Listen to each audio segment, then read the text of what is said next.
You had about an hour. I mean, isn't that enough? Governor, can you elaborate more on the wellness program initiative and what you meant by state money will go to these companies? Well, no, what we're saying is we want to leverage it. We want to move our resources next to them so that we can get progress. And Greg Moody's working on how to do that. We've met with, you'll have to call Greg. But basically, we want to encourage those institutions that really want to drive a fundamental change in healthcare.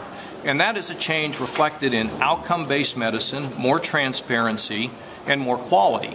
Because we have been stuck on the treadmill of quantity in this state.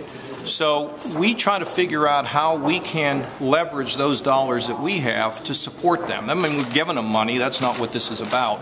This is about figuring out a way that we can bring greater buying power to the providers and the managers so that we can get better results. Governor, you talked about a lot of things that you want to do. I didn't hear workers' comp in that.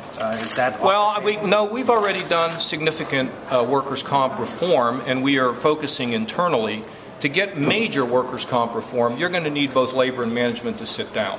But we've made progress. We've reduced the base rate. We've just reset rates again. And so, there's a lot of things we can continue to do to improve the system without having to go to the legislature. But some of the other things that have to be done, in cooperation with other folks. And did that become more difficult because of the Senate Bill 5? No. Last week, Fitch Ratings, that's the way you do that. Governor said that the repeal of Senate Bill 5 wouldn't have an immediate impact on the credit rating of the state. Is it a silver lining for you? Were you? Oh no. This never affected the budget. I mean, there was never really very good press reports about what this meant to the state of Ohio. To be honest with you, this does not affect our budget. This was only designed to give people tools to deal with the changes that we needed to make in the state. I'm still in a reflection mode about what it all means, and taking it in. I'm going to be speaking to the Municipal League, the commissioners, and all these people, and I'm going to tell them, anything that you think that you have where we can get tools to help you, we're open to. But no, I'm not surprised that Fish said that. I'm pleased that they said that. But I visited with all those firms up there and told them what this was all about. Fortunately, it does not affect our budget directly. Most people would say, you're kidding me. Most people wouldn't know that. But that's the good news, and we still are building money in the rainy day fund, which we have to continue to do, and then we also, of course, have this tiny little surplus that we have, and so we have to protect all that. It also said it wouldn't have an immediate impact on the local governments. Now it said that they would still be pressured by the budget reductions, but I think the report speaks for itself. Governor, I don't have anything to add to Fitch.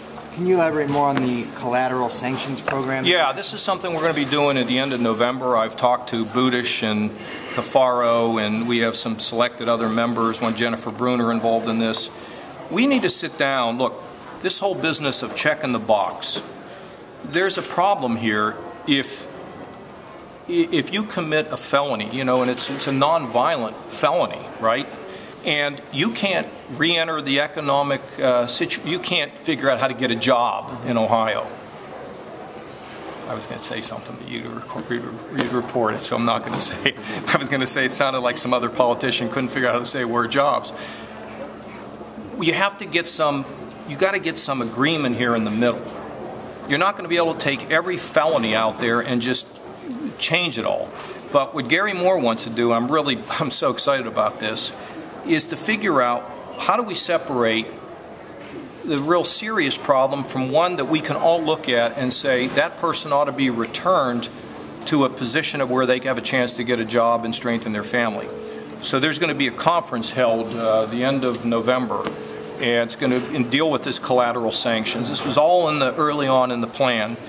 Give people a chance. This is not, violent people or people that are unreformed. These are people where we think after they serve their time, we can give them an opportunity to get their lives back. And I think it's a very, very important issue.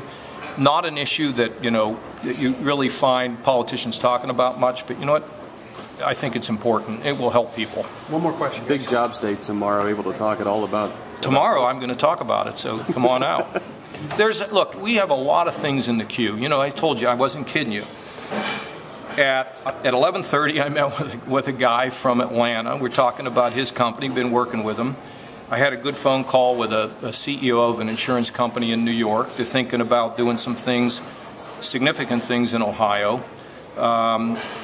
We've got a lot of things in the queue. Now, kind of the way this works is the more things you have in the queue, it's all not going to work out.